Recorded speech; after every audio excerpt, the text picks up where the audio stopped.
Hello everybody, the Lawn Gnome is here, and yes, there may just be a dog on your balls.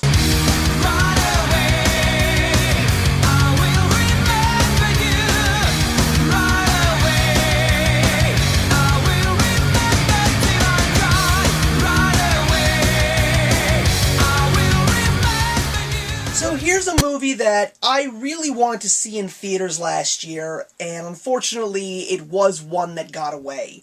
And I finally, with patience, got a chance to see it when it finally hit the premium channels on cable, and that of course is Aaron Taylor-Johnson and Chloe Grace Moretz, Christopher Mintz-Plasse, a lot of middle names in between, and Jim Carrey in Kick-Ass 2, the anticipated sequel to a film that I don't think anybody expected to be as good as it was. Kick-Ass, of course, based on the graphic novel that actually was written by the original artists after the success of the first film for the purpose of seeing if we could actually make a successful graphic novel and a second successful film. So where does Kick-Ass 2 take place? Well, obviously, just a little while after, Red Mist decides to become a supervillain instead of a superhero.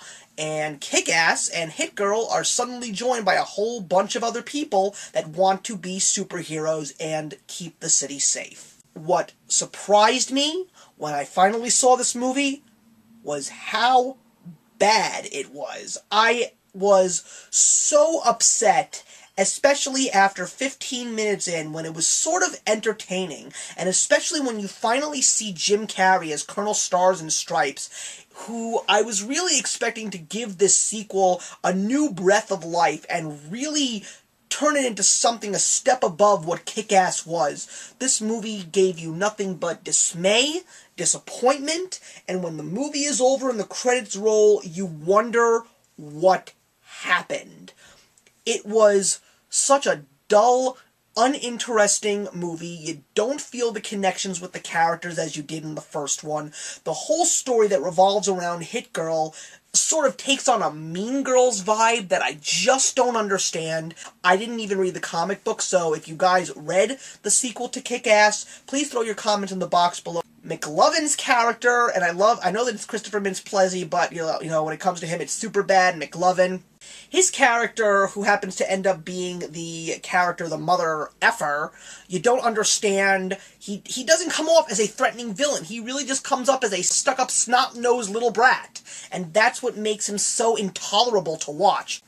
Another thing I really didn't like about the movie was the fact that Evan Peters is not in the movie as Kick-Ass's other best friend. I really didn't understand why he didn't even want to do this movie unless he already knew it was going to be a catastrophe. Sometimes, when it comes to actors filling in the shoes of characters who they couldn't get the original actor back, sometimes it ends up being a good thing. Perfect examples would be Don Cheadle as Rhodey, aka War Machine, in the Marvel films, and going back to the Marvel films, putting Mark Ruffalo in place of Edward Norton as the Hulk. That worked too.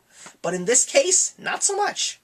The main positive in this movie, believe it or not, is the performance by John Leguizamo, and I am not a fan of his. This goes all the way back to the Super Mario Brothers film, which was terrible. He doesn't really give me roles that I'm impressed with, but in this movie he plays a very calm, collected bodyguard, and I really appreciated his performance in the film. He did a great job, but the rest of the movie is just practically blah and just not interesting at all. I know that after this book was written, they did make a third Kick-Ass to pretty much close the book itself entirely and just finish up the story, but at this point in time, with how bad this movie was, I really don't think they're going to make a Kick-Ass 3, and I'm, once again, very disappointed with how wonderful this first installment was compared to its follow-up. I just don't get it. I really don't.